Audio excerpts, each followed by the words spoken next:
The Ekiti State Governor, Dr. Fayemi, has asked secessionist groups in the country to learn from the history of South Sudan, which broke into war within 2 years after achieving self-determination. He stated this on Tuesday as a guest lecturer at the combined 9th-10th anniversary of Zik lecture series held at the Nnamdi University, Awka, Anambra State.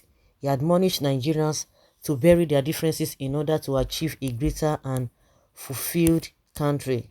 He said a well-structured dialogue remained a major pathway to peace and progress, adding that there is nothing heroic in dying for a cause that dialogue and negotiations can help resolve.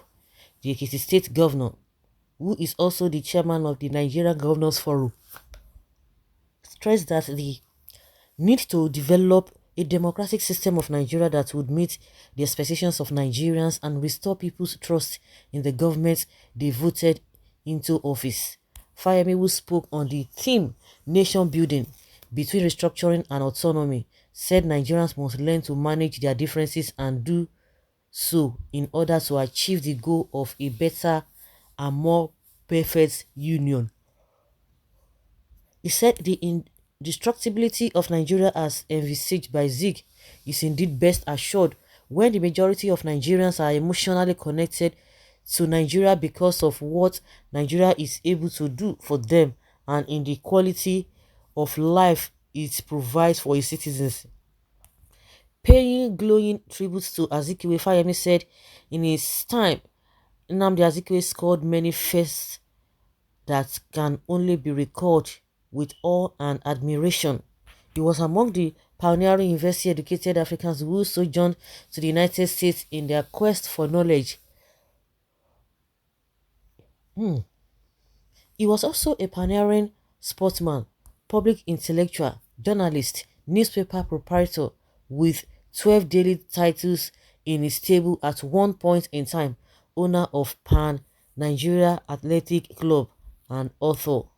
While arguing for the preservation of the unity of Nigeria amidst agitations by groups like MASOP and IPOP, Fayemi enjoined Nigerians to learn from the experience of a smaller African country, South Sudan, which declared independence from Sudan in 2011, only for a fresh civil war to break out within the new nation 2 years after achieving self-determination, which led to the death of about 400,000 people with over 4 million people displaced. Stating that the Nigeria situation, no matter how dire it looked, was not irredeemable, Fayemi advocated the need to strengthen those pillars that unite Nigerians rather than fanning the embers of disunity and disintegration, which he said negated the ideas of nationalists like Dr. Azikiwe. He added, I am convinced that the problems that we are called upon to address and redress in building a better country are not beyond our grasp to tackle with good faith and a generous dose of goodwill. We can as well have done on various occasions in our history, summoned as Nigerian genius to build on the things we have successfully erected together. We must strive to do so in the spirit of the kinds of noble values and principles that inflamed the spirit of a youthful Azikiwe to enroll at Lincoln University in a quest to discover the innate goodness in the human aspect, which with a view to building a better and freer world. We must never abandon the spirit of inquiry and discovery that led Azikiwe to join other nationalists to seek to create a nation-state founded on the best ideas of citizenship anchored on freedom and justice. He continued, all these are at the very heart of what I see as the broad package of restructuring that we need to work towards. It is a package around which we can forge a broad consensus, and I believe that we don't need to go through another war or tear down our country in order to arrive at such a consensus. For me, this encapsulates the idea of national building at its best. A contract must be founded on cohesion, a covenant to stay through, to the agreed contract. All parties must agree to avoid contestations. Achieving a sane common identity, strong institutions, and shared values as a nation is a process of building trust and finding unity in difference. This is how we build the sort of nation relationship that is not an exploitative social contract but a moral commitment that combines individual and state obligation. Permit me, yes, to conclude with this admonition. Regardless of how long it takes and whatever we do in between, war or violence is never an option. I hold a doctorate in war studies. Therefore, I feel adequately qualified to speak about the futility of war and violence. There's absolutely nothing heroic about dying foolishly for a cause for which dialogue and negotiation can provide pathways to workable solutions. Whatever is worth fighting for is worth staying alive for. I can very much hear this refrain flowing from the life experience and legacy of Nnamdi Azikiwe. And if the great Zik were alive, this is precisely what he would be telling this August gathering. Let us hearken to his words of wisdom. The event, which had representatives of the 5 governors of the southeastern state in attendance, as well as the widow of the late Zik, Professor Uche Azikiwe, and the Obi of Onitsha, His Majesty Nnameka Ugochukwu Achebe, and the Alawe of Ilawe Ikiti, Oba Adebanji Alabi, in attendance, was preceded with the turning of the sword for the Zik Center within the university campus. See, after all this English, this is how they'll be speaking the English, or they'll be speaking this kind of English. They will just put it together. But what is happening? We are talking of reality. All of them, they will quickly point out, oh, see what is happening in Sudan, see what is happening in whatever. What about other countries that have separated, they've been divided, and they are still thriving? A lot of you know all those countries. I cannot be laying my hands on all those countries. But any little thing, they have jumped into using Sudan as a yardstick. The question they are not asking themselves that after 60 years, we are still like this. They won't talk of all those ones. They will never make reference to all those ones that you have been together for over 60 years. Even Nnamdi Azikiwe, there was a video that was just going viral that people try to bring out that if he were to be alive, will he be happy with the situation after 50 years, still saying the same thing? You have a child that is still crawling, even at the age of 10. Is that not a problem? When a child is growing, there's always that developmental change. When a child will be in the womb, he will come out, then we begin to go to all of those go through all of those developmental stage. The child will learn how to sit down, how to start crawling, how to start standing, holding something, walking by himself. Growing teeth.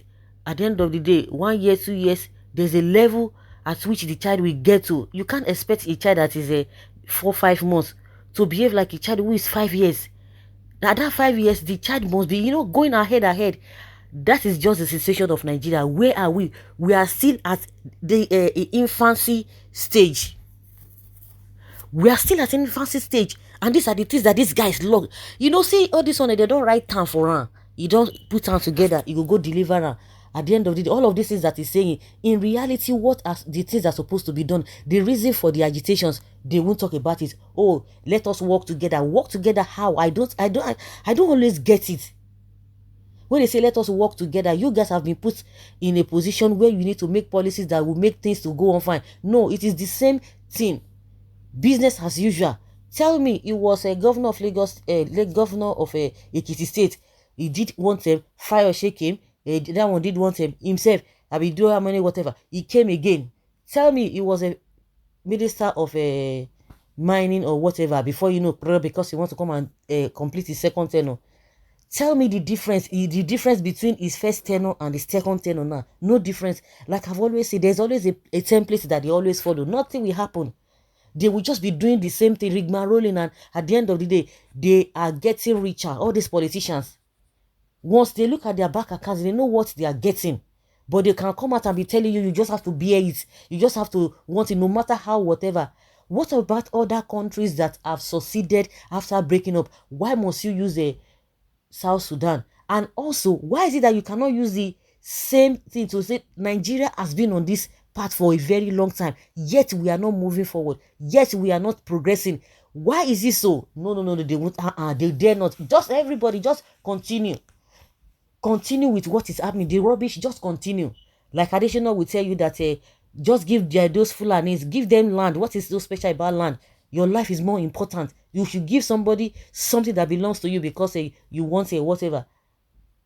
Those are the nonsense rubbish these guys will be talking about. I don't even understand whether government is, will make you to be behaving, or maybe they are just trying to be politically correct. This their politically correctness is what is causing problem in this country. The root cause of all of these problems, they will never mention it. They will never say anything about it. Just be patient. Just bear it. Let us do this and that. Well, it is Buhari and the politicians that need to learn from that. A call for self-determination is not a call for war. We can't fold our arms on the terrorist sake over Nigeria. Moreover, the amalgamation has expired. Malaysia and Singapore break up by referendum. Nigeria leaders cannot manage our growing population, so it is wisdom to break into manageable sizes. The north is the major problem of Nigeria. I can't be emotionally connected to failure, but out there, don't reinforce failure, as Obasanjo said. We Yorubas are done with reinforcing the failure that your useless, unworkable one Nigeria represents. Get that into your mush of your decayed brain. Uluri Buruku. What has Nigeria provided after over 60 years of independence? They will never ask that question. They will just say, continue to forge ahead. Don't ask. They don't want you to ask all those kind of questions. The same thing I have asked now. In your own 60 years, what have you achieved? Nothing. Nothing.